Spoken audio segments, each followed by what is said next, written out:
या AC bus में चले, ये उनका सोच है। ठीक है, थोड़ा जो एलाइट लोग हैं वो चाहते हैं कि अपने आप को हम अलूफ करके रखें, तो ये माइंडसेट है, बाकी कुछ नहीं। बाकी जो एजुकेशन है और जो डिसिप्लिन है, सिलेबस जो सिलेबस है, हम लोग भी वही दे रहे हैं जो वहाँ मिल रहा है। डिफरेंट लेवल पे वो एक्सप्लोर करते हैं, और ऐसा नहीं है कि यहाँ के जो एडमिनिस्ट्रेटर हैं, यहाँ के जो प्रिंसिपल्स हैं, उनके पास एक ब्रॉड विजन नहीं है, उनके पास भी है। नमस्कार, बिहार मिथिला न्यूज में आपका स्वागत है। मैं हूं मनोज। शिक्षा पर हमारा विशेष कार्यक्रम बताइए, क्योंकि हम चाहते हैं कि दरभंगा के लाखों जो अभिभावक हैं उन पर जो कोई भी बात का भ्रम रहता है उसको दूर करना। हम बता दें ये पब्लिक स्कूल है। देखिए, पब्लिक स्कूल दरभंगा का 1961 में स्थापना हुआ था, और उसकी स्थापना के साथ हम बताएं कि डॉक्टर बी के मिश्रा, जिन्होंने लगातार इस स्कूल की स्थापना के बाद से कड़ी मेहनत करते हुए इसको एक नया आयाम दिया। और अभी भी दरभंगा में अगर नाम है तो पब्लिक स्कूल का। पब्लिक स्कूल बेला जो पूरी तरह छात्र छात्राओं के कैरियर के लिए प्रारंभ से ही अनुशासन, संस्कार सभी के साथ इन्होंने बेहतर कार्य करते हुए जनता के बीच एक अलग छाप छोड़ी है। हालांकि अब डॉक्टर बी के मिश्रा के जगह उनके पुत्र राहुल मिश्रा ने कमान संभाल ली है। लेकिन हम बता दें हमारे साथ प्रिंसिपल हैं पब्लिक स्कूल बेला के।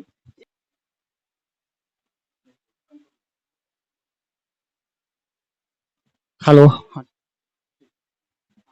क्या डॉक्टर एल के मिश्रा साहब, जिन्होंने इस विद्यालय का नींव रखा, ऐसे समय में जिस समय पब्लिक स्कूल और इंग्लिश मीडियम एजुकेशन देने वाले स्कूल की संख्या नगण्य हुआ करता था, तो उनका एक मिशन था, उद्देश्य था कि ऐसे बच्चों को हम एजुकेशन दे सकें जिनके अभिभावक की आर्थिक स्थिति अच्छी नहीं हो। तो इस उद्देश्य से कम फीस पर उन्होंने एक गुणवत्तापूर्ण शिक्षा मुहैया कराने हेतु इस विद्यालय की स्थापना किया। एक चीज आप अपना परिचय मेरा नाम राजाराम चौरसिया हुआ, इस विद्यालय का प्राचार्य। कर आप कब आपने मैं पिछले 2 वर्षों से यहाँ एज ए प्रिंसिपल काम कर रहा हूँ। तो हम बता दें कि जिस मुद्दे पर हम खास चर्चा कर रहे हैं दरभंगा के तमाम निजी विद्यालयों से। देखिए, निजी विद्यालय का जो हमने लेवल अगर विश्लेषण किया है तो 3 लेवल है। एक मीडियम, एक अपर मीडियम और एक कॉर्पोरेट स्कूल। हम इस बात पर चर्चा करें, कॉर्पोरेट स्कूल लगातार दरभंगा में खुलते जा रहे हैं, वो क्यों खुल रहे हैं उस पर हम चर्चा करेंगे। एक चौरसिया जी, एक चीज आपको मालूम होगा कि कॉर्पोरेट स्कूल लगातार खुल रहे हैं, तो क्या कमी रही है जो मीडियम और जो सामान्य जनरल स्कूल हैं, प्राइवेट स्कूल की जो पहले स्थापना किए थे, उस समय उनके पास जो था इंफ्रास्ट्रक्चर हाईटेक था। उसके बाद जो स्कूल आए उनके पास वो थोड़ा सा जो हाई लेवल के गार्जियन थे वो एक्सेप्ट किए। अब कॉर्पोरेट आ रहे हैं, क्या विश्लेषण करते हैं? अभी तो कर रहे हैं, कोई कंपटीशन आ गया। अब देखिए, ट्रांजिशन पीरियड चल रहा है, रेवोल्यूशन का दौर है। हर सेक्टर चाह रहा है कि शिक्षा के फील्ड में आगे बढ़ना। सबका अपना अपना एक लेटेस्ट अप्रोच है, टेक्नोलॉजिकल अप्रोच है, पेडागोजिकल अप्रोच है, और इस अप्रोच के साथ जो भी बड़े कॉरपोरेट सेक्टर हैं वो अपने स्कूल को लॉन्च कर रहे हैं, और वो भी चाह रहे हैं कि बेहतर एक शिक्षा का माहौल बनाए। और हम लोग भी एक बेहतर शिक्षा अनुशासन के साथ, संस्कार के साथ देने में दिन प्रतिदिन हम लोग भी अपने आप को अपग्रेड कर रहे हैं। पेरेंट्स को, बच्चों को जो बेहतर सुविधा दिया जाए, जो एक बेहतर शिक्षा दिया जाए, उस ओर हम लोग बिल्कुल प्रयासरत हैं।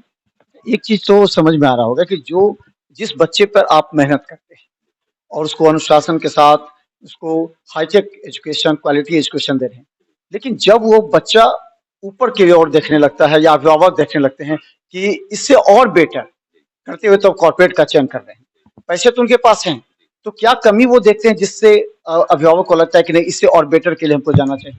देखिए, कमी कुछ नहीं है। एजुकेशन का जो सिस्टम है, जो हम दे रहे हैं, जो करिकुलम सिलेबस हम दे रहे हैं, वही कॉर्पोरेट स्कूल भी दे रही है। अब व्यवस्था ये है कि जिनके पास पेइंग कैपेसिटी है, जो एलाइट क्लास के लोग हैं, वो चाहते हैं कि हमारे बच्चे को बेटर एकोमोडेशन मिले और इंफ्रास्ट्रक्चर बेटर मिले, उनके बच्चे एसी में पढ़ें या एसी बस में चले, ये उनका सोच है। ठीक है, थोड़ा जो एलाइट लोग हैं वो चाहते हैं कि अपने आप को हम अलूफ करके रखें, तो ये माइंडसेट है, बाकी कुछ नहीं। बाकी जो एजुकेशन है और जो डिसिप्लिन है, सिलेबस जो सिलेबस है, हम लोग भी वही दे रहे हैं जो वहाँ मिल रहा है। अच्छा, तो एक और चीज होता है, कहा जाता है कि शिक्षक बाहर के एक ये मेंटेलिटी आ रही है कि हमारे स्कूल में शिक्षक बाहर के हैं, हमने बाहर से शिक्षक को लाया। तो क्या लगता है कि शिक्षक के क्वालिटी पर भी निर्भर करता है सिलेबस और बच्चों की एजुकेशन? देखिए, नॉलेज, स्किल और कैलिबर का कोई एंड नहीं है। एक से एक बढ़कर विद्वान लोग हुए हैं। लेकिन जहाँ तक जो हमारे बच्चे जो इस पेरी-फेरी के बच्चे हैं, उसमें जो एजुकेशन इनकलकेट करने की बात है, तो उसमें ऐसा नहीं है कि हमारे जो लोकल टीचर्स हैं, हमारे बिहार के या हमारे जिले के जो टीचर्स हैं, वो इफेक्टिव नहीं है। They are more effective. And वो लोग कर रहे हैं, बेहतर कर रहे हैं। एक माइंडसेट है कि बाहर के टीचर आ रहे हैं तो कुछ बेहतर कर दें, लेकिन मैं इस चीज़ को एग्री नहीं करता हूँ। हमारे यहाँ भी कुछ टीचर इस सराउंडिंग से हैं और कुछ जो आउटसाइडर मतलब क्या बगल के जिले के जो टीचर्स हैं आ रहे हैं, बेहतर कर रहे हैं। एक एक बात और लग रहा है, स्विमिंग पूल नया कल्चर डेवलप हो रहा है। स्विमिंग पूल हो, हाईटेक लेबोरेटरी हो, इंटरनेट, वाईफाई कैंपस में हो, खेलकूद की सारी सुविधाएं, एक्स्ट्रा करिकुलम एक्टिविटीज हो, तो इसको लेकर के एक नया फोकस किया है कॉरपोरेट स्कूल ने। तो उसका क्या असर पड़ रहा है और आप लोग उसको compete करने के लिए किस तरह करेंगे? देखिए, ये तो है ही, ये होना ही चाहिए। एक स्कूल में जो करिकुलर एक्टिविटीज़ या स्पोर्ट्स एक्टिविटीज़ है, लाइब्रेरी है, कंप्यूटर लैब है, ये तो एक एजुकेशन का एक इंटीग्रल पार्ट है। इसको हमारे यहाँ अवेलेबल भी है और हम लोग इस दिशा में अपग्रेड भी कर रहे हैं। दूसरे कॉर्पोरेट स्कूल जो इस तरह के और लेटेस्ट स्टाइल में उसको प्रोजेक्ट कर रहे हैं, ला रहे हैं, दे आर डूइंग गुड। लेकिन इसमें हम लोग भी कहीं पीछे नहीं, हम लोग भी बेहतर कर, हम लोग भी बच्चों को सुविधा दे रहे हैं। एक और सवाल है, जो ये सवाल जो हम आपसे पूछ रहे हैं, वो हमारा सवाल नहीं है, वो अभिभावकों का सवाल है।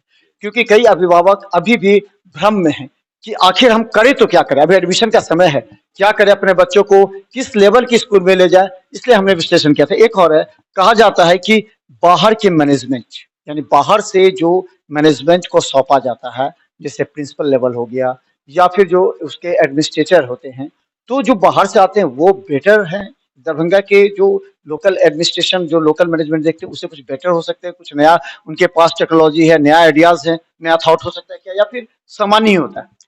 देखिए, मैंने बताया ना कि डिफरेंट लोगों का डिफरेंट मेंटल अप्रोच होता है, डिफरेंट लेवल पे वो एक्सप्लोर करते हैं। और ऐसा नहीं है कि यहाँ के जो एडमिनिस्ट्रेटर है, यहाँ के जो प्रिंसिपल्स हैं, उनके पास एक ब्रॉड विजन नहीं है। उनके पास भी है, वो भी कर रहे हैं। बाहर के लोग जो आ रहे हैं, वो भी कर रहे हैं। ऐसा नहीं है कि जो पहले से स्कूल है, वो उनके पास विजन कम है या उसको प्रोजेक्ट करने में, उसको इम्प्लीमेंट करने में कहीं पीछे हैं। ऐसी कोई बात नहीं है। हाँ, एक इंग्लिश कन्वर्सेशन का जो माहौल है, एक वो उसको एक लोग इशू बनाते हैं। तो वैसा नहीं, प्राइवेट स्कूल्स में जो भी लोग कर रहे हैं, इंग्लिश मीडियम में एजुकेशन दे रहे हैं और सब ऑलमोस्ट मुझे हमें लग रहा है कि सारे स्कूल्स इस ओर प्रयासरत हैं और बेहतर कर रहे हैं। ऐसा नहीं है कि वही हो रहा है। कुछ डिफरेंट लोग लेके आ रहे हैं, बट ये डिपेंड ये करता है कि वो लॉन्ग रन में कितना कंटिन्यू हो पाता है। इस चीज़ को देखना है। एक ये सवाल कि आप हर स्कूल का अपना अपना एक कार्य योजना होता है, वो अपना अपना चलाते हैं। आपके स्कूल में जो अभी 2022-23 का और सॉरी 23-24 का जो है, वो क्या स्कीम है, क्या योजना है बच्चों की? क्योंकि अभिभावक कोरोना संक्रमण के दौरान सिलेबस काफी पीछे हो गया था, बच्चे को अचानक छठा से आठवां में आना पड़ा, बच्चे कुछ समझ नहीं पा रहे हैं, उनका 1 साल 2 साल का सिलेबस पीछे चला गया। सो उसको कैसे पाटा जाए या फिर उसके लिए क्या कार्य योजना आपकी देखिए, है? ऐसा है, कोविड पीरियड में जिस तरह का आया, एक पेंडेमिक थे, तो उस पेंडेमिक में डेफिनिटली बच्चों का लर्निंग लॉस हुआ। लेकिन हम लोगों ने लास्ट 21-22 का जो सेशन था, उस सेशन में हम लोगों ने अपने बच्चों को लर्निंग लॉस बहुत ज़्यादा नहीं होने दिया। क्योंकि हमने उसको ऑनलाइन मोड में और हमारे पास जो मोबाइल ऐप है, मोबाइल ऐप के ज़रिए ऑनलाइन मोड में हमने बच्चों को एजुकेशन अवेलेबल कराया। उसमें हमारे लगभग 90% स्टूडेंट्स ऐसे थे जो उस ऑनलाइन मोड में टर्न अप हुए। एजुकेशन ऑनलाइन मोड में हमने एग्जामिनेशन कराया, मैंने पेरेंट्स से फीडबैक मंगाया, सब चीज़ हमने कराया और ऑलमोस्ट बच्चे टर्न अप भी हुए। तो अब 20-25% बच्चों का जो स्टडी लॉस हुआ, तो वो बहुत ज़्यादा ऐसा नहीं है कि एडवर्सली अफेक्टेड किया है। लेकिन इस सेशन में जो अभी एग्जिस्टिंग सेशन है, जो एग्जिस्टिंग सेशन है आपका 22-23, इस 22-23 के सेशन में हमारे बच्चे ऑलमोस्ट हर चीज़ को कवर अप कर लिए। और जो हमारा एक एकेडमिक हमारा जो कैलेंडर बना, जो सिलेबस बना, उसको ऑलमोस्ट लोगों ने कवर अप किया और एजुकेशन ऑन ट्रैक हो गया, ये कह सकते हैं। तो लगता है कि जो कोरोना संक्रमण के दौरान बच्चों का शिक्षा जो प्रभावित हुआ, वो नुकसान जो हुआ उसको इस सेशन में आप बाँटने का प्रयास कीजिएगा, क्योंकि निश्चित तौर पर बच्चे का आधार कमज़ोर हो गया। बिल्कुल, 2 बिल्कुल। 2 साल का मतलब आधार कमज़ोर हो गया। एक गैप बना है, उस गैप को फुलफिल किया जा रहा है और बच्चों में को उसमें ऐसा नहीं है कि ऑल ऑफ सडन उसमें प्रेशर डल मतलब बिट बाय बिट करके उनको सिलेबस देके जहाँ पर भी उनको ड्रॉप आउट किया जा रहा है, जहाँ पर बच्चे में देखा जा रहा है प्रॉब्लम, उसको एक हम लोग स्टडी करके और उसके अकॉर्डिंगली बच्चों का जो लर्निंग लेवल है, उस लेवल को हम लोग अपग्रेड करने की कोशिश कर रहे हैं। तो अंत में कॉर्पोरेट स्कूल से तुलना करने के लिए आप क्या करेंगे? क्या क्या आपकी क्या स्कीम्स है 2023-24 के लिए एडमिशन कई स्कूलों ने फ्री कर दिया है, कई तरह की योजनाएँ दी हैं अभिभावकों को, थोड़ा-सा उन लोगों को राहत देने के लिए। देखिए, आपकी वैसे भी हमारा जो स्कूल है हमेशा पेरेंट्स इंटरेस्ट में काम किया है और आपको जैसा मैंने कि प्रारंभ में ही बताया कि हमारे इस स्कूल के जो फाउंडर हैं, उनका एक मिशन ही रहा है, विज़न ही रहा है कि जो मिडिल क्लास फैमिली है या ऐसे मतलब कम फी पर एक बेहतर एजुकेशन देना, उसको उन्होंने स्टार्टिंग से ही फोकस किया and still we are practising such that thing. अभी भी हम लोग उस चीज़ को कर रहे हैं। हमारा फी स्ट्रक्चर भी बहुत कम है और जो एडमिशन फी है, वो भी market in the comparative of other schools बहुत कम है। और हम लोग एकदम पेरेंट्स के इंटरेस्ट में बेहतर काम कर रहे हैं। रहा कॉर्पोरेट स्कूल से कंपेयर करना, तो अब कॉर्पोरेट स्कूल ठीक है, नए जगह पे लोग खोल रहे हैं, एक बड़ा इंफ्रास्ट्रक्चर लेके आ रहे हैं, दे रहे हैं, बिल्डिंग है, एसी है, हर चीज़ अपना कर रहे हैं। तो ऐसा नहीं है कि हम लोग उसमें बहुत पीछे हैं। हम लोग का जो अपना एक स्कूल का लेवल है, उसमें हम लोग बहुत बेहतर हैं, कर रहे हैं और जिस हिसाब से चेंजेज़ आ रहा है, तो हम लोग भी जो चाहे इंफ्रास्ट्रक्चरल डेवलपमेंट की बात हो या पेडागॉजिकल इम्पार्टिंग की बात हो जो भी तो उसमें हम लोग कहीं न कहीं उसको अपग्रेड ही कर रहे हैं और ईयर टू ईयर वो अपग्रेड ही होगा, बेहतर ही करें, पेरेंट्स को एक क्वालिटी एजुकेशन देंगे, इसके लिए हम लोग तो धन्यवाद। हमारे पूरे दरभंगा के तमाम निजी विद्यालयों से एक बड़ी बहस छिड़ गई, क्योंकि अभिभावकों के जो सवाल हैं वो हम पूछना चाह रहे हैं। क्या निजी स्कूलों का लेवल और हाई करने की आवश्यकता है? क्योंकि कॉर्पोरेट स्कूल लगातार खुलते जा रहे हैं। कॉर्पोरेट स्कूल के तरफ अभिभावकों का और बच्चों का रुझान भी है, क्योंकि वहां पर कई तरह की बातें दिखाई जा रही है। क्या स्विमिंग पूल, क्या वहां एक्स्ट्रा करिकुलम एक्टिविटीज के बदौलत अच्छी गुणात्मक शिक्षा दी जा सकती है? कई तरह के सवाल है। अगर 25% अधिक पे करना पड़ रहा है जिन अभिभावकों को, और यहाँ से करीब 7-8 किलोमीटर की दूरी पर जाकर के अपने बच्चों को कॉर्पोरेट स्कूल में नाम लिखाना पड़ रहा है, तो निश्चित तौर पर जो पूरे परंपरागत स्कूल हैं जिनका मीडियम लेवल है या फिर हायर लेवल में पहुंच चुके हैं, उस स्कूल को उनसे मुकाबले के लिए और क्या करना पड़ेगा, ये चर्चा हमारी। लेकिन तमाम अभिभावकों को कहना चाहते हैं, 2 साल कोरोना संक्रमण में आपके बच्चे पीछे चले गए हैं, निश्चित तौर पर उन्हें ट्यूशन दीजिए, निश्चित तौर पर स्कूल मैनेजमेंट पर दबाव डालिए कि आप 1-2 घंटा एक्स्ट्रा समय लेकर हमारे बच्चों के सिलेबस को पूरा करें, ताकि आने वाले समय में उनका आधार भी मजबूत हो और दरभंगा की शिक्षा प्रणाली को और बेहतर किया सके। धन्यवाद। देखते रहिए बिहार मिथिला न्यूज, यूट्यूब में भी सब्सक्राइब करें और JTPL सिटी केबल पर। धन्यवाद।